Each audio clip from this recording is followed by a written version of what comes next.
All right, so this episode we are doing our annual family-friendly Halloween episode, and we're talking about the 1991 horror classic Ernest Scared Stupid.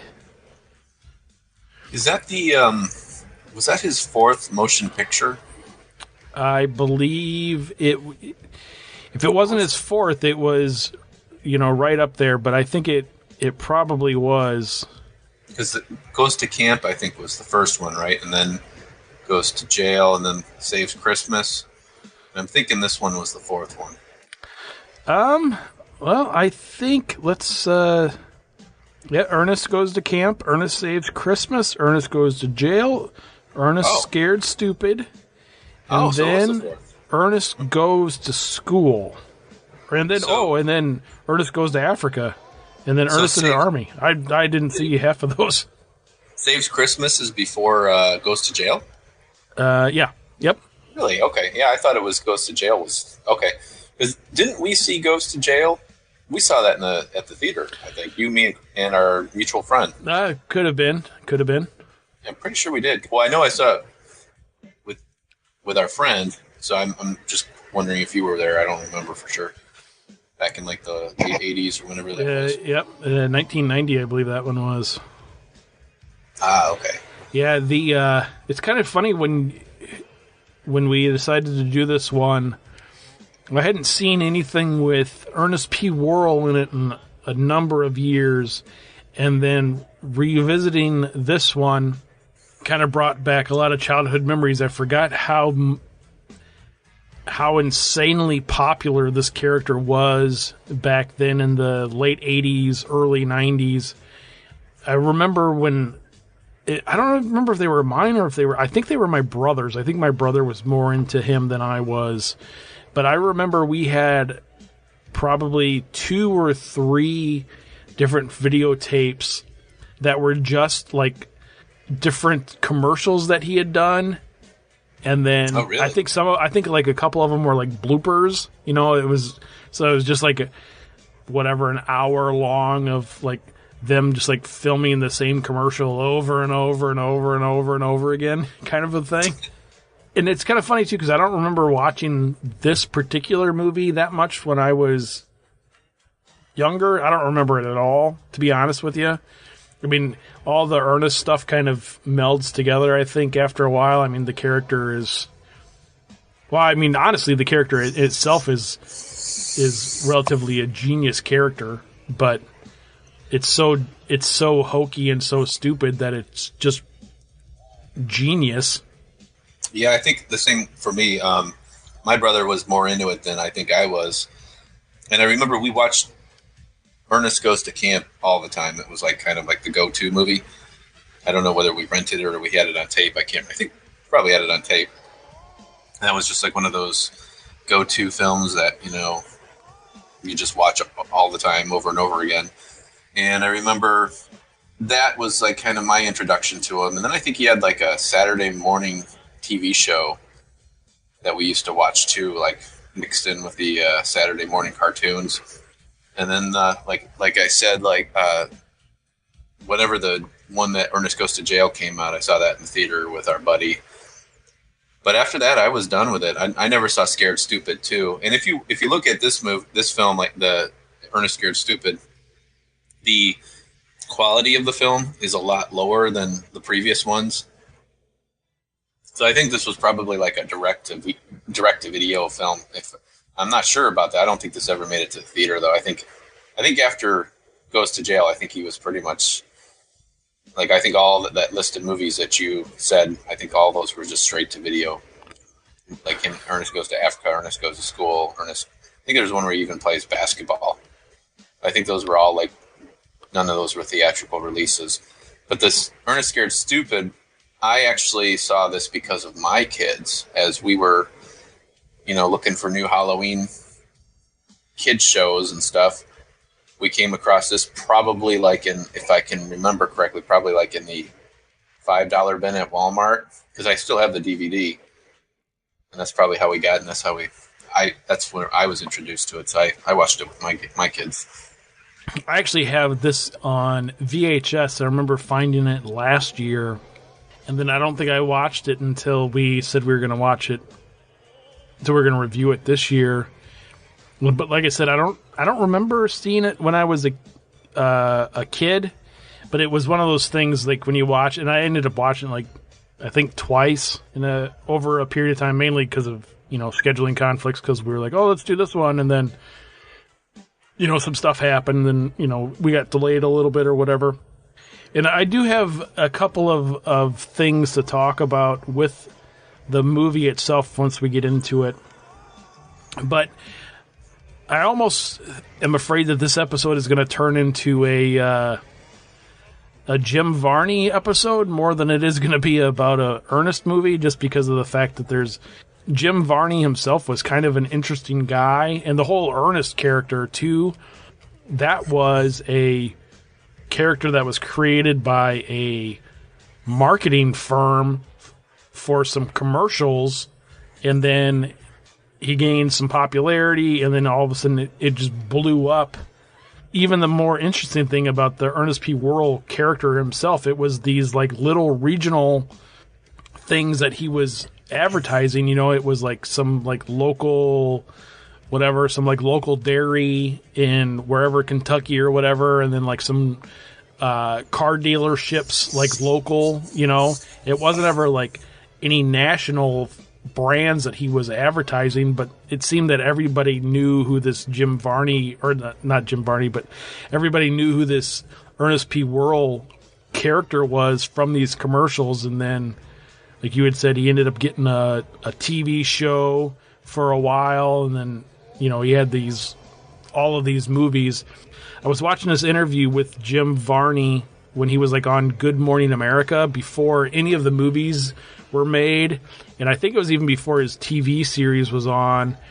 And if you don't know who Jim Varney is, he's Ernest, of course, but he was actually a professional actor before he did the Ernest character.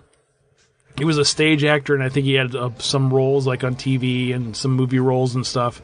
But anyway, in this like Good Morning America interview, whoever the person doing the interview was, Jane London or whoever it was, asked him if he was worried about the Ernest character tarnishing his career, and he had said, "Oh man, I hope not."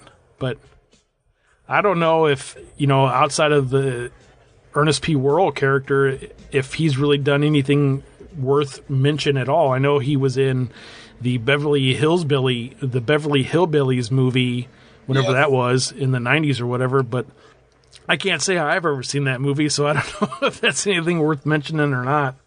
Yeah, that was a kind of a weird casting, actually. I don't know if I saw the whole thing. I definitely saw parts of it, because I remember watching that with him in it, and I mean, he seemed like he did a good job, if I remember correctly, but it's kind of weird that he was cast as that. He was the dad character. Jed Clampett. Jed Clampett, that's right. Basically, the first three films, were kind of the thing that I remember just from childhood. And then he had, like I said, this TV show that was on like Saturday mornings.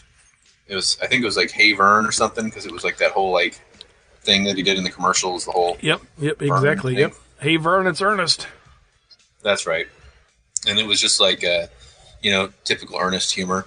I always saw him as like, in just in my kid mind, I guess, that he was like in the late 80s, it was like these really kind of bizarre characters, and like he was like it was Pee Wee Herman, and then it was Ernest, and it was like these two strange like characters. So I thought he was just kind of like another strange, because Pee Wee had his own TV show and movies and all that stuff, and so I thought it was kind of like just another not competition, I guess, but like part of that, whatever that genre would be called, like strange grown men acting strange TV shows. So that kind of is the perfect segue into what I was just thinking of when you were talking about Pee Wee Herman and then Ernest.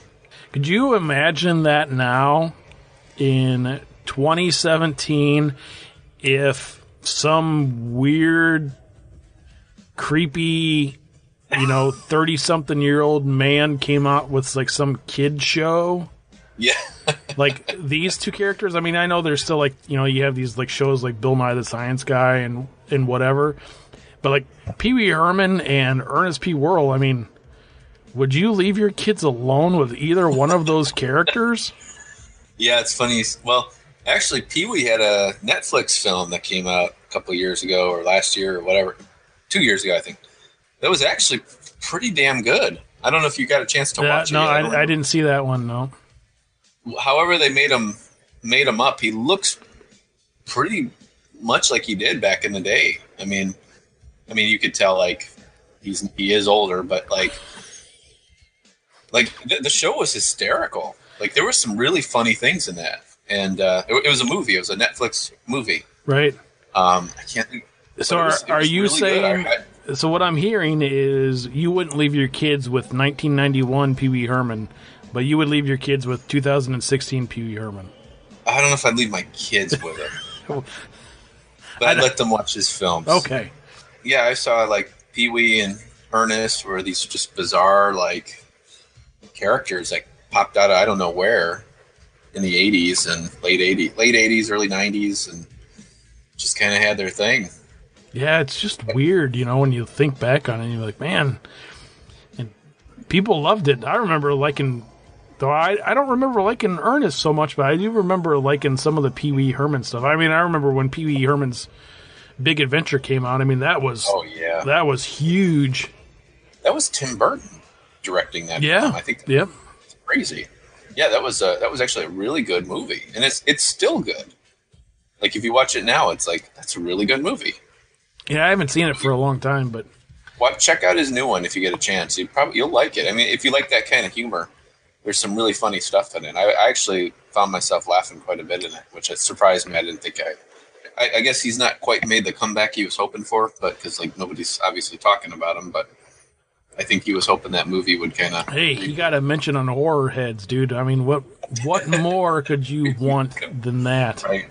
We should probably jump into this movie because this movie is actually kind of an interesting movie when you come to. It's the middle of October. It's actually late October now, which is weird because it's still. Oh, that's really weird. Well, today it's not, but yesterday it was like 78 degrees outside. It's funny when you watch this movie. The artwork for the movie itself is Ernest like coming out of a jack-o'-lantern, and ooh, cool, a Halloween movie. I'm gonna go ahead and say this now, which I mean we're already a couple minutes into the episode. This is not a Halloween movie. I am sorry, this is not a Halloween movie, except for the fact that this happens on Halloween. Is the only Halloween thing in the movie. You don't see it as a Halloween movie? No, not at all. I really don't. It was kind of funny because at first, when the first time I watched it, and I think this was part of the reason why I even went back and revisited it, was because I was like, a couple of days later, I was like, wait, that's not a Halloween movie at all. Wait, what? And then I went back and watched it, and then they're like, oh, Halloween's tomorrow. Okay. And then that's like the only mention of Halloween. Oh, okay. I see what you're saying. So yeah, I mean, there's no trick-or-treating. There's no, like, really kids in costumes, really. There's no nothing. I actually, a little bit disappointed with this one just because, like, the first one was really, really good, in my opinion. I still think that Ernest Goes to Camp is a great movie. I mean, that's one that, you could toss in and watch and still kind of, I don't know, go for the ride or whatever. But, this one, you could tell, like, the budget cuts had started to kick in. It doesn't have quite the quality, like I had earlier said, that, I don't know, it's just something about it was kind of off as soon as the movie started to get going. But, like, I will say, though, that I actually really, really enjoyed the intro to this movie where they show all the classic horror scenes. Oh, yeah. Yep. One of my favorite old school, like, black and white horror movies, the ones that Svengoolie always plays. Well, I don't know, he hasn't played it in a while, but they show some clips of it called from the Screaming Skull. which was one of those kind of cheesy. I have that on DVD somewhere around here. It was like compilation DVD that you buy for like $1 at Walgreens on Halloween. So I gotta find that. So that intro was cool. It had that old school vibe, like the snippets of the black and white while Ernest is being goofy. Then the movie kicks in, and Ernest this time around. It's kind of funny because he's always like he's got like in Ernest Goes to Camp. He was a bus driver who wanted to be a counselor in. I don't remember what he was in the Christmas movie because I hadn't seen that in a while. But in Ernest Goes to Jail, he was like the janitor at the bank, and so now he's in this movie. He's a garbage man, and of course he's always screwing up, messing up, and causing all kinds of problems. And the mayor and the sheriff are like kind of breathing down his neck, and I don't know. What'd you think? Well, I'll tell you, I do think that was one of the things I thought was funny with him. He works for the sanitation department, whatever, which is a city. In this movie, anyway, it's a city department, which is fine. But I always thought it was kind of funny in this movie that the sheriff tried to have any sort of jurisdiction over Ernest. Like, hey, I'm your boss. Go do your job. Like, what, dude? What? Really? No. Yeah. Yeah, that opening was pretty cool. I mean, the plot of the movie is kind of... I mean, it kind of falls into our territory a little bit. It's a little bit horror-esque with the old... it goes back into I think it was 100 years ago.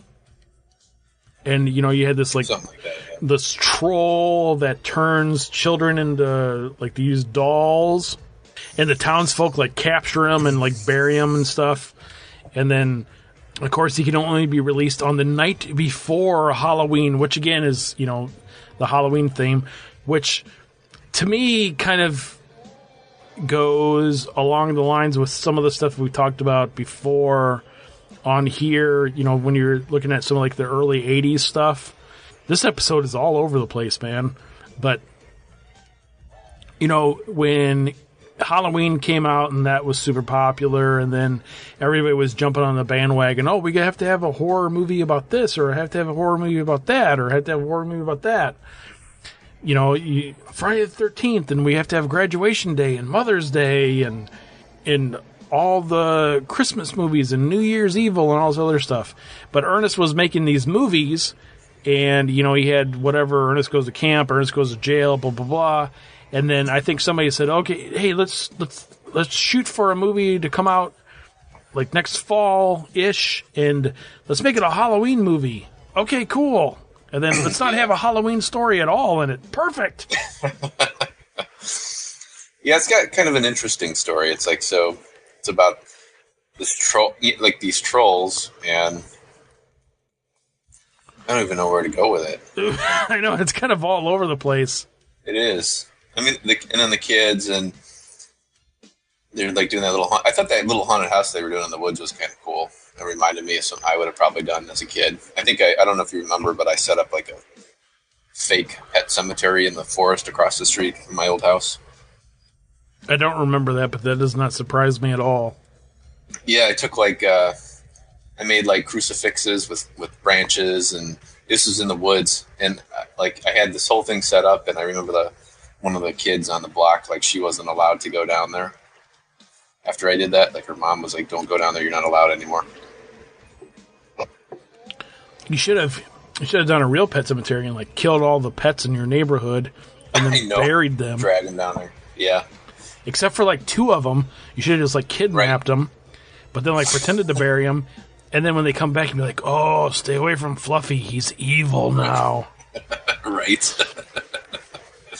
Yeah, that'd be a good idea. It's not a good idea at all. Don't do that to anybody. If anybody's listening to the show. Yeah, probably we should refrain from making a real pet cemetery. But yeah, it's I don't know. Somehow the trolls come back. And they come back because Ernest... He does a voodoo, right? Because he's all being Ernest on the tree, and he's like, this is what I'm supposed to say, or whatever, and then Yep. You know, the lady that owns the land the tree's on, she's like, dude, are you a retard or what? What? The one night you're going to say that shit on this tree? Then the trolls come back. And then it becomes a typical Ernest movie where he made a big mess and he's got to go figure out how to fix it. Which is typical, you know, plot points for an Ernest film. I don't know. What'd you think of the whole, like, hey, let's get some cartons of milk and that's going to kill these things? Yeah, it was kind of goofy. It was goofy. The trolls were kind of cool, though. They kind of had like a neat, like, late 80s, early 90s kind of monster effect going on. Oh, yeah. Yep. Yeah, it was all, you know, it was all practical effects and all that good stuff. Yeah. Yeah, I think like what you were saying before, I mean, with the cutting of the budget and stuff, they probably couldn't afford any CGI anyway. Well, there probably wasn't any back then that would have been worth even trying. You know, it's funny, though, when you're watching these old Ernest movies and stuff, because Jim Varney, the guy who played Ernest, of course, he didn't just play Ernest. He had this wide range of characters up his sleeve. And I'll tell you, one of my favorite scenes in this movie is when, you know, roughly like probably the middle of the movie or something, and Jim Varney gets to display all of the different characters that he has. So he does like the Roman soldier, and then he does the lady, and all the other ones. Right. But it's just kind of funny when you see this guy, this Jim Varney guy, and you're like, oh man, he's just some hillbilly from Kentucky or whatever, just doing this redneck thing. But then you realize that, oh, he was a trained actor and he did like Shakespeare and stuff. And so if you guys want to see something kind of funny, and the only reason I say it's kind of funny is because you look at it and you're like, hey, that's the guy who plays Ernest. Like, you look up like Jim Varney does Shakespeare and stuff. There's like videos on Google and stuff of him doing like these like serious Shakespearean plays. Wow. And like it's good, but you can't get over the fact, unfortunately, you can't get over the fact that like, oh hey, it's Ernest P. Worrell doing that. Right. Yeah, I think the guy's super talented. I thought even the Ernest character, as silly as it is, I thought he did a really good job with it. You know, I mean, he's every time he's on screen, you're like kind of glued to it. You know, there's something about him and that character that's, you know, he's like the lovable idiot, and you know, and you always kind of root for him. You always hope for the best for the guy, like, which is kind of funny because that's like the opposite of what the character is supposed to be. Because the original character, from the way that I looked in when I was looking into this earlier, the way that I understood the character originally was supposed to be like in the like early 80s. I think the first Ernest commercial came out like in 1980 or something. Oh wow! But he was supposed to be kind of not like Ernest, like, you know, like, hey, your dim-witted neighbor or whatever. He was actually supposed to be Ernest the jerk. And really? He was supposed to be this, you know, this guy that everybody knows, whether he's your neighbor or he's your uncle or your cousin or your brother or your brother-in-law or whatever. He's supposed to be the guy that kind of knows it all. He's got the better deal. He's got the better, you know, well, this is the way you should do it, or this is the way you should have done it, you know, or if you do this, it'll work out better for you, kind of a thing. Because if you watch some of his early ads, that's kind of the way he comes across. But then, yeah, when you get into the, you know, the movies, you know, by the time I got to that point, it was kind of this, you know, sort of dim-witted, you know, lighthearted guy that almost like another way to think is like Gilligan from Gilligan's Island. You know, just kind of, you know, he's just kind of the guy who kind of half-wit and you know, stuff just seems to go his way, even though you know, it shouldn't. You know, I think they pushed it a little far with you know, as the series progressed. You know, as with the movies, I think, like, you know, obviously they're looking for all the different things they could toss Ernest in, like you know, you said Ernest goes to Africa. Ernest, there's one where he's like Ernest plays basketball or something like that. It just became like that kind of thing. But again, these were movies like maybe 10 years ago that like were always available in the $5 bin at Walmart. All like his whole like career was basically in the Walmart $5 bin. I wonder if they still have $5 bins at Walmart. They do. Do they? Oh, back. Oh but, my God, dude. So we have beer and popcorn movie is kind of a trademark of horror heads. But I think your career is the $5 Walmart bin, I think, is going to be the new... That's the new one. Yeah. I'm trying to think what else would be a $5 Walmart bin film. Your career is a $5 Walmart bin. Yeah, that's it. That's Ernest, man. That sums it up, basically. Man, that is too funny. Kind of sad, though, in a way, because, I mean... He was a talented guy. Yeah, I mean, that goes back to what I was saying before, with it's funny, this interview I was watching of him on, Good Morning America or whatever was from like 1983 or something. And, he wasn't really I wouldn't think he was a household name at that point. And whoever it was, Jane London or whatever, was like, so you ever think that playing Ernest is going to, put a damper on your career? And he was like, oh, I hope not. And, here we are 30 years later, and, he can't name anything notable that he's done outside of Ernest. Yeah, he was a talented guy, though, again. I'll say it again. And, although this particular film, I think, was kind of a little bit more on the downside of his career and of the series in general, I still think that, I still look at him and I say, well, the guy had talent. He was a unique individual, for sure. So how would you rate this movie? Would you give this one a thumbs up or a thumbs down? I am right on the border of that. I would say, I think me and you talked about this off the air. I don't know if I would even go as far as to classify this as a beer and popcorn movie. But I would say if you're into, if you want to relive some early 90s nostalgia, maybe pop it in. I can't say that this is going to become an October regular on my part. So I'm reluctant to give it a thumbs down, but at the same time, I'm reluctant to give it a thumbs up. So you're right in the middle, huh? Right in the middle. Well, I'm going to go ahead and give it a thumbs down. Oh! And I feel bad doing that because I do like the Ernest character. I just feel that at this point in the lineage or the line of films, that it had kind of lost its appeal, or the writing wasn't as good. And I mean, if you want to see an Ernest movie, watch Ernest Goes to Camp or watch Ernest Goes to Jail. That's another great one. I would not recommend this one as like your intro to Ernest. I think this one almost kind of has this like sort of cheap feel to it that kind of reminded me of like a Goosebumps episode where like the kid actors weren't quite on, they weren't quite like up to par. And, like the storyline was, I understand it's an Ernest movie and all that, but I think for a Halloween episode of Ernest, I think they could have come up with something better than Trolls. And that's just my opinion, because there's so many other things that could have been. I could picture Ernest going to a haunted house with ghosts and stuff. I mean, that could be like kind of like that movie we talked about the other day, The Ghost and Mr. Chicken. That was on Svengoolie the other night. Like Don Knotts is kind of like that character, sort of a goofy, strange character, sort of like an Ernest. And I could picture an Ernest version of that movie or something along those lines. I think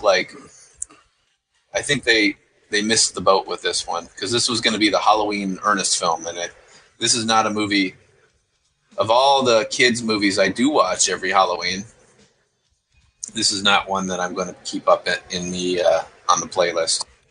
So I do have to give it a thumbs down for that reason. That, the Ghost and Mr. Chicken though, that movie gets a thumbs up for me for sure. Good. That was to bring Sven into this episode. That was probably the most enjoyable Svengoolie episode I have seen in years. Oh, that's great. Excellent. And you missed Tarantula last night. Yep. I was not allowed to watch that. I did not watch that at all. But you do have to catch the last one of October because it's his final Halloween episode.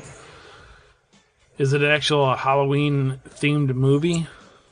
I think it's The Brides of Dracula. I think that's the one he's playing. Yeah, see, I still am, like, even last night, like, it was, I mean, we were texting back and forth, but it was like 7:45 or something, and the wife was like, she had mentioned something like, well, if you really want to watch it, I'll, like, go, in the other room or something, and I was like, what? And she was like, Svengoolie. I'm like, it's only 8. And she was like, yeah, it's probably halfway over by now. I'm like, oh, damn it. It's right. It's just so weird that it's on so early. So I think I'll get used to it. It's funny because in the same breath of when we were talking about last night, because our theater here in town is playing Night of the Living Dead next weekend, next Saturday. It's free, but it doesn't start until 11 o'clock. Oh, wow. At night. And I'm just like, oh, man, I should be like asleep for like 2 hours by then.